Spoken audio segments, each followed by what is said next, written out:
boys off the line.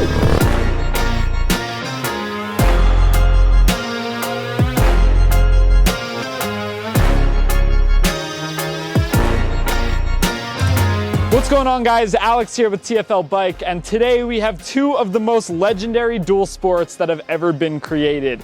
Yamaha TW200, Kawasaki KLR650. These are the unkillable tank bikes. They're like the Humvee of the motorcycle world. They just never stop running. So yeah, this is our long-term TW that TFL owns. If you've been watching TFL Classics, you might know Brendan. This is his new purchase that we're gonna end up fixing up a little bit and selling on TFL bids if you're interested in it.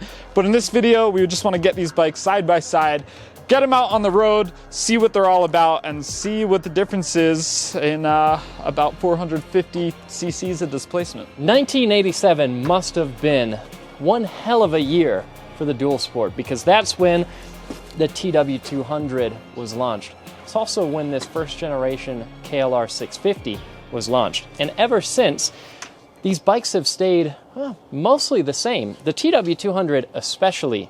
This bike, since 1987, has adopted a disc brake in the front, and the Kickstarter is gone. Other than that, this is still the same bike that you would have bought back in 87. It's even still carbureted.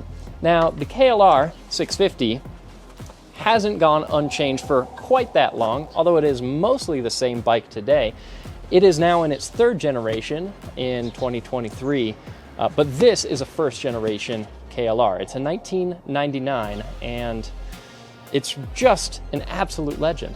I can barely hear my bike right now over that KLR.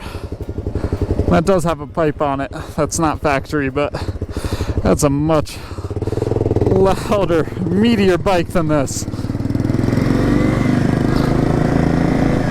All right, let's take a ride on the KLR. This is such an iconic motorcycle and so fun to ride. It's one that I'm really happy they still make now in its third generation, because it's a very particular kind of dual sport. It's heavy, granted, but it's soft, it's cushy. When you get it off-road, it rides so nice over bumps. But really the great thing about this versus the TW200 is that you've got that 652cc single that can get you going at a decent pace on the road. So if you ride it around town, you're not going to be holding anybody up.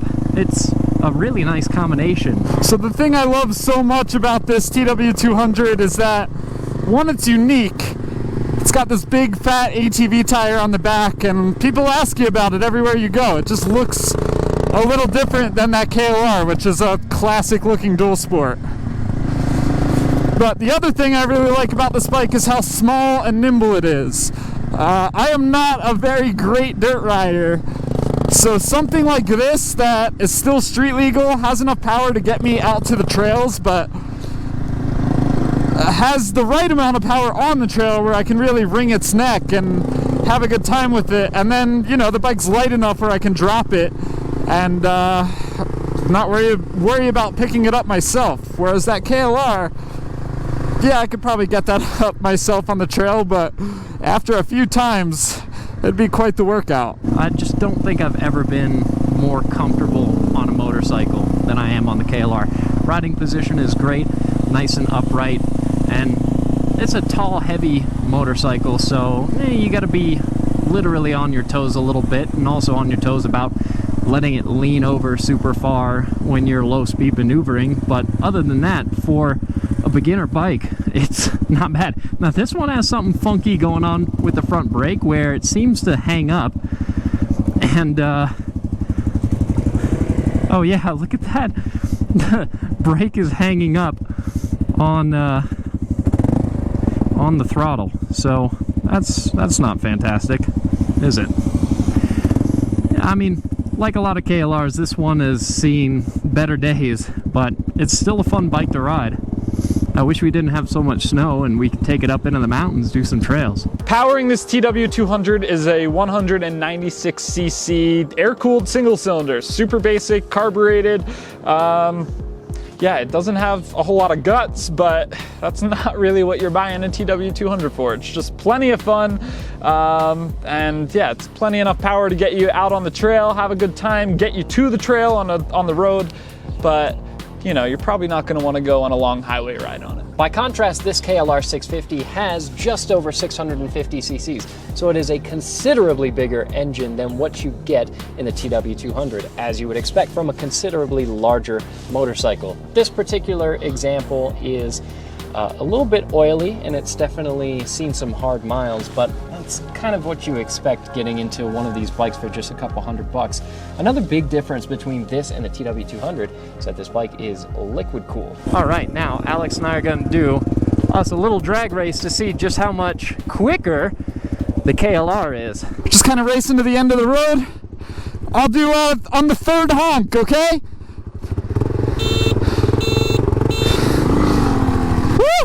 Little sideways off the line. Oh yeah, easily the faster bike. Oh, he's got me smoked. I mean, you would expect that much. It is heavy, but 652 cc. Can't argue with that. Not bad though. I think right off the line, the weight advantage I have here got me going a little quicker. Less bike to worry about dropping the clutch on too, but obviously once we're up to speed, the KLR with its much bigger motor is really no match for this bike.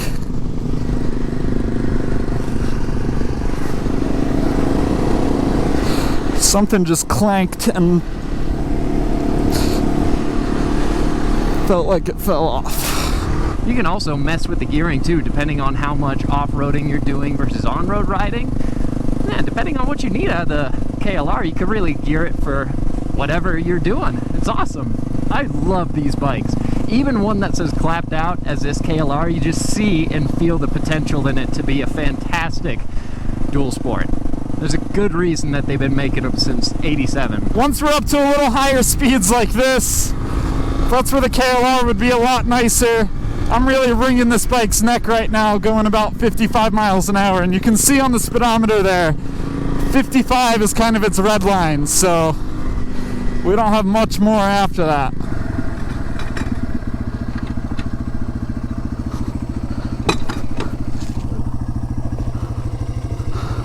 Are you running dry or what? Something broke. What'd you break? Wow, you put Alex on a motorcycle for all of 10 minutes and he breaks it. So I was riding around that corner back there and I heard a loud clank and it felt like something fell off the bike. But I didn't actually notice anything.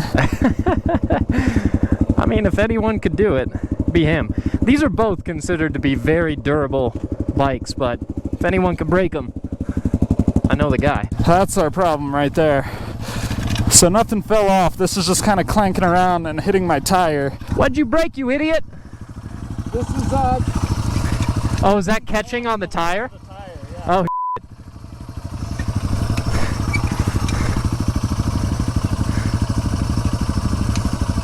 Yeah, so for a second I thought my chain like popped off or something and got caught in the sprocket because it felt like the bike just wanted to stop in its tracks, but it was this little exhaust heat shield getting caught in the lugs of the tire here.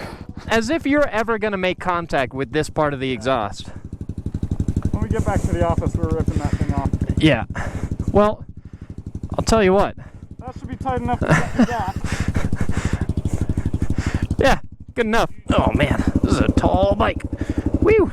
Look at that. Well, I can flat foot it. Suspension is squishy enough, it sags and I'm on it. Seat height on the TW200, I don't know the exact number, but I don't need to use the foot peg. I can just stand on the ground, swing my leg over, hop on the bike, and then rolling it off the kickstand. Look at how bent my knees are. Sitting on the seat, flat footing the bike, no issues there. And it's a light bike, so I feel like I can throw it around.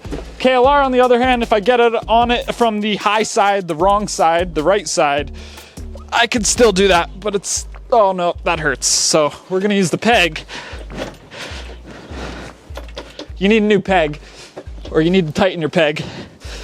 And then yeah, once I'm on it,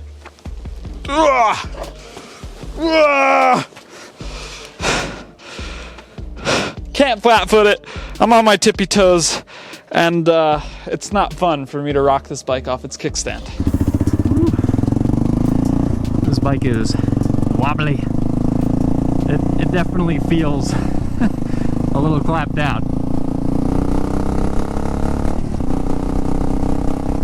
There's nicer KLRs out there for sure, but I mean, even this one for a couple $100, this is a really good deal on a motorcycle that can do a lot of things, and you put some elbow grease, some work into making it better, which you can absolutely do because the parts are out there, then it would be a really fantastic all-around bike. You could ride it around town like what I'm doing now, and you could take it on some trails, which is something that we're planning to do this summer, not with this particular KLR, but hopefully with David Morrow's KLR. He's a good friend of ours that you would have seen a whole bunch on our TFL Classics channel.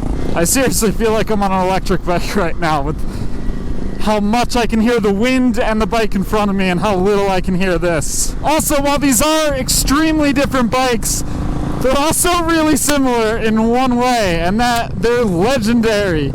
These are what I would say 2 of the 3 most iconic dual sports out there. We're missing the DRZ 400. But in terms of bikes that run like tanks and just never quit, these are 2 of the best examples of them out there. I can't even get mad at this KLR. As clapped out as it is, I still like it. This is, I mean, what do you complain about with a KLR? You get what you pay for. You want one for a couple $100 like this one, then you get, you know, a clapped out bike, but something that you're not worried about dropping, and something that you can still ride. You can fix it up and you could make it as safe to ride as you want it to be. Or you could just leave it clapped out, make it a ranch bike, and use it to get around your property. And holy crap, is that chain loose on the KLR. Look at that thing dancing around.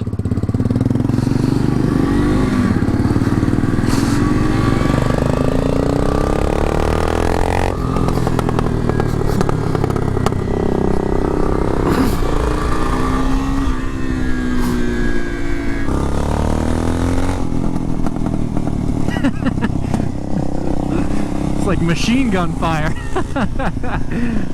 Now, I love the TW200, but that being a lighter weight bike, well, there's advantages to that, especially riding off-road. If you want to drop it, pick it up, that makes it easier, makes it a little less of a handful on loose surfaces. But what I will say for the weight of this bike is that it makes it so smooth. That weight just means that the bike goes over bumps and you don't even realize it at all. It's a super comfortable motorcycle to ride, so there's advantages to that weight, and obviously there's advantages to displacement. Like over the tracks, can't feel it. Nothing even happens.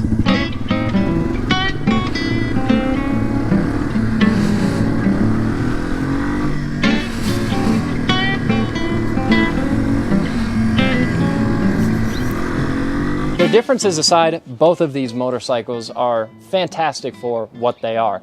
You can find them very affordably, and they're both extremely durable bikes. If you keep up with the maintenance on them, they will be good motorcycles for you for as long as your body will physically be able to put a leg over a motorcycle, and you'll be able to ride them in pretty much any conditions.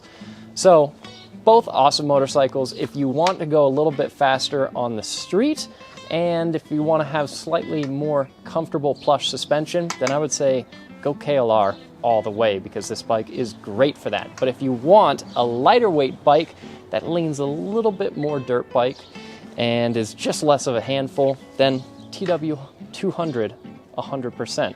I will say, right now it's very snowy in Colorado, and I had a whole bunch of fun on this TW200 in the snow. Something that I can't say about the KLR650, because the only time I've ever ridden a KLR650 over snow, I dropped it on my leg, and that didn't feel great. So there's a lot of ways in which off-roading the TW200 is just more approachable. If you're looking for a first bike, maybe say lean towards this, but again, it depends on your use case. Let us know what you guys think down in the comments below, and as soon as it warms up over the summer, we're gonna bug our buddy David from the TFL Classics channel to see if we can get his KLR650 on some trails to compare to this off-road. So keep your eyes peeled for that, and we'll see you in the next video.